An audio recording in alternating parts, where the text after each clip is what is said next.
दिनै बर' हारिनि मोनसे जारिमिनारि सान बर' बिजों सान बेखौ गसाइगाव जिल्ला बर' थुनलाइ आफाद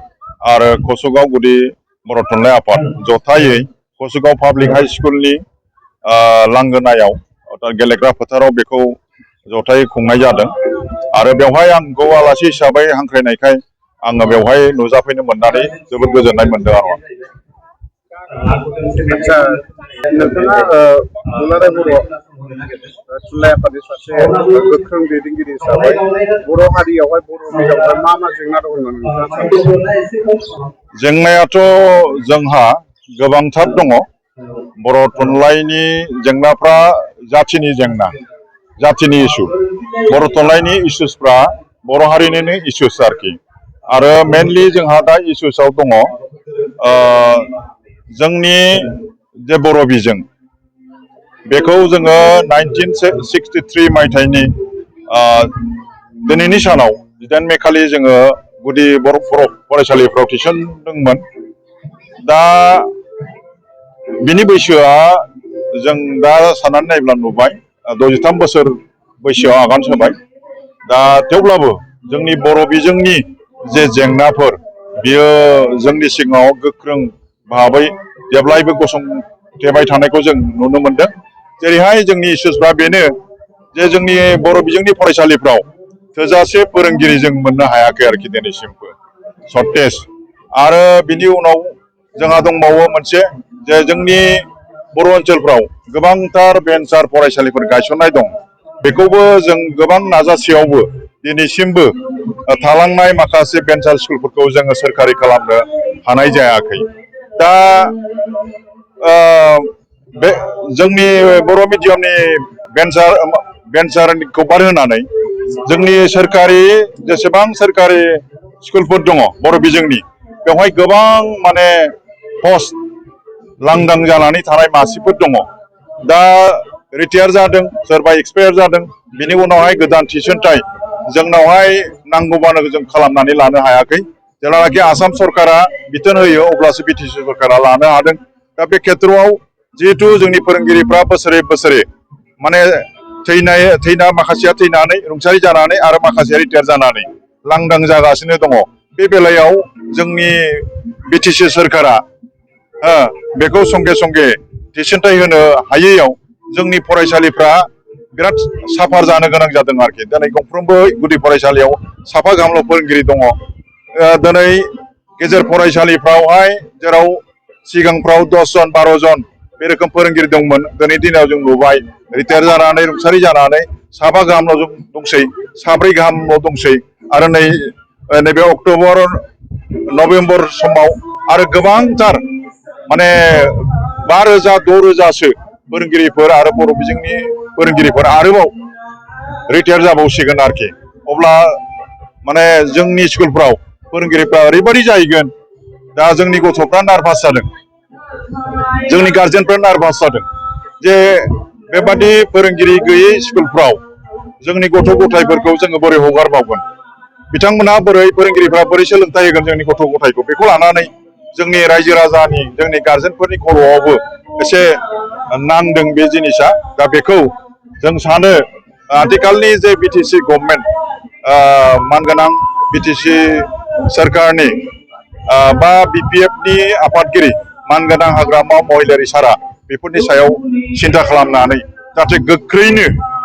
आगोल सेलेक्सन जानानै थाखानाय जोंहा 980 पस्टनि थाखाय सेलेक्सन खालामनानै दोनखानाय दङ। बेखौ जाहाथे बिथांमोना गोख्रैनो माने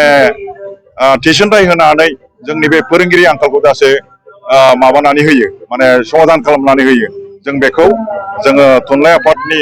जानानै जोङो हाग्रामा सारनिसिम जोङो खावलायहरदों जाहाथे बिथाङा बेनि सायाव थाबैनो इनिसियेटिभ लायो आरोखि। गोबां बर' मिडियामनि फरायसालिफोरा आथिखालाव थैलांनो हमगासिनो दं। दा बेनि सायाव मा बुङो? बेनो माने जेंनाफ्रा ओरैबादि माने फारसेथिं जोंनि बर' बिजोंनि फरायसालिफ्राव फोरोंगिरिफ्रा गैला, रिटायार जाबाय।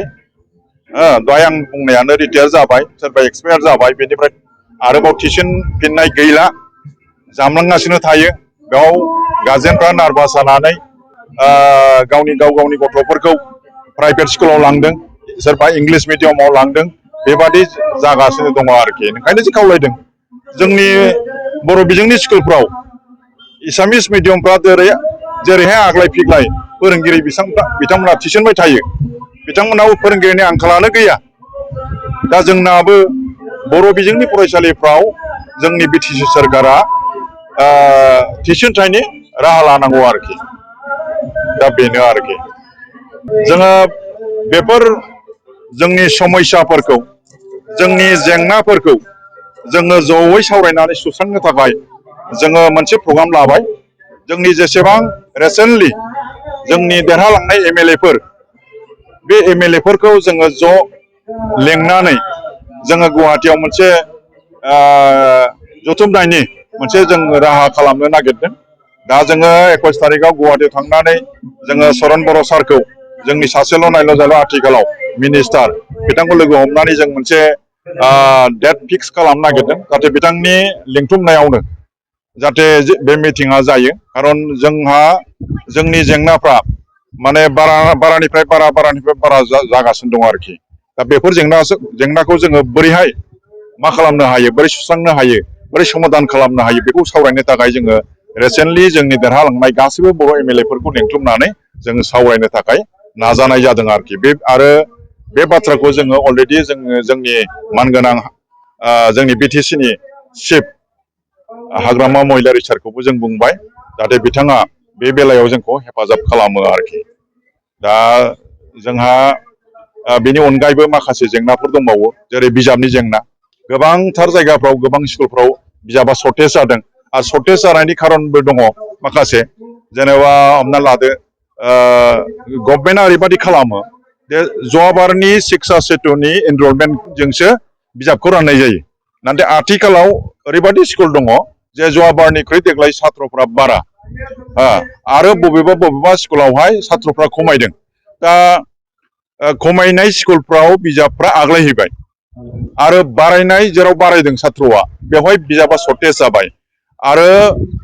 जेराव आग्लायदों बे बिजाबखौ रिटार्न खालामफिननायाव एसे